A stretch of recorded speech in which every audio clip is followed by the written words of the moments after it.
Hallo almal en welkom by Maart se uitgawe van Onder die Sterre.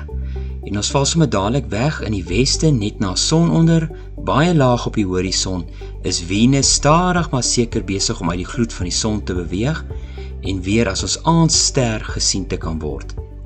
Dit gaan nog die hele Maart laag in die gloed van die son bly, maar sal teen April vinniger uitbeweeg en vir langer saans gesien kan word.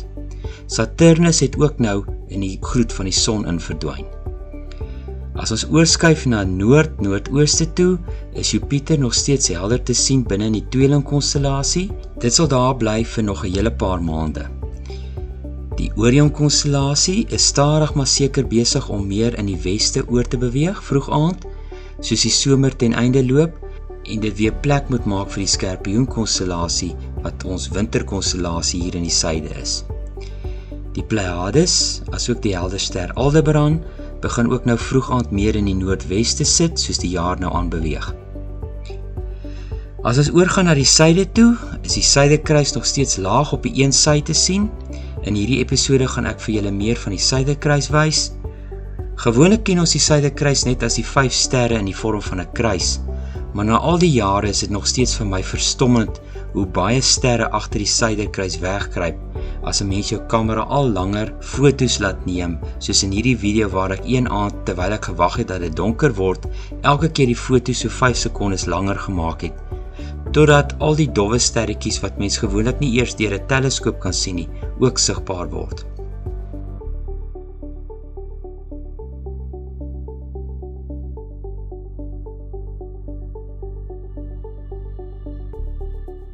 Die suidekruis bestaan uit 5 sterre. Die gele heel bo is Gycrax, oftewel Gamma Crucis.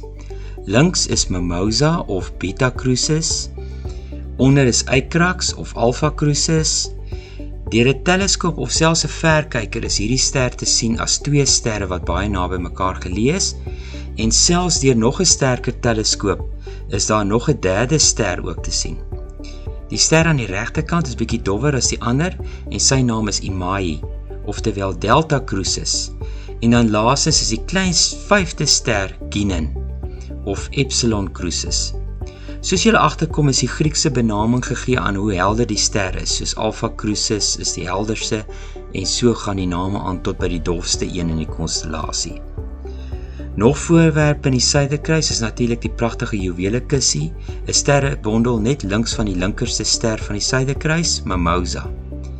En dan ook natuurlik die donker nevel links onder die suidekruis, bekend as die kolesakkie, wat mens selfs met die blote oog kan sien vanaf 'n donker plek.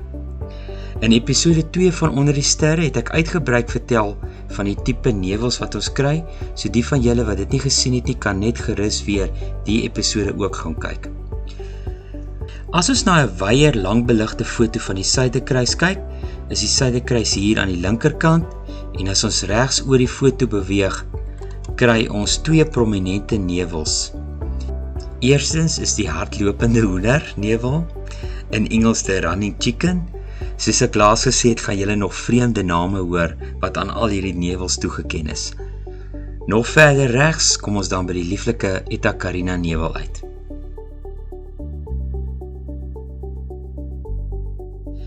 Verder in die suide is die 2 dwergsterrestelsels nou hoog in die suide te sien. Dit is die Groot en Klein Magellaanse Wolke. Die 2 sterrestelsels is tussen 150.000 en 200.000 ligjaar van ons al weg. So ons sien hierdie stelsels soos dit 200.000 jaar terug gelyk het.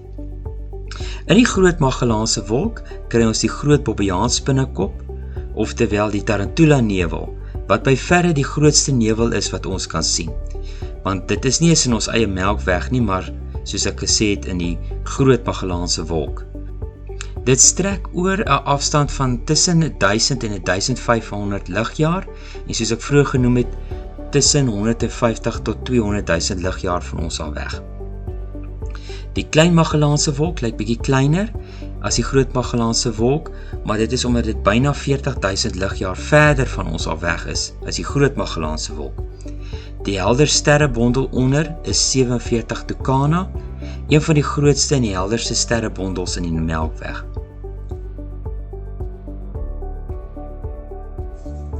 Die 17de Februarie het Suid-Afrika 'n gedeeltelike sonsverduistering gehad. Hier is 'n video wat Willie Koorts van Wellington afgeneem het.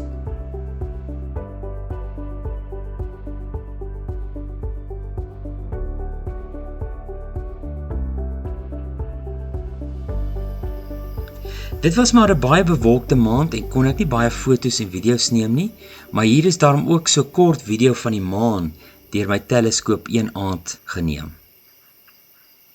Ek sal in volgende episodes bietjie een afstaan net vir die maan en sy kraters. En dan sal ek regtig bietjie kommentaar op hierdie episodes van Onder die Sterre waardeer, wat julle daarvan dink, asook voorstelle vir toekomstige episodes.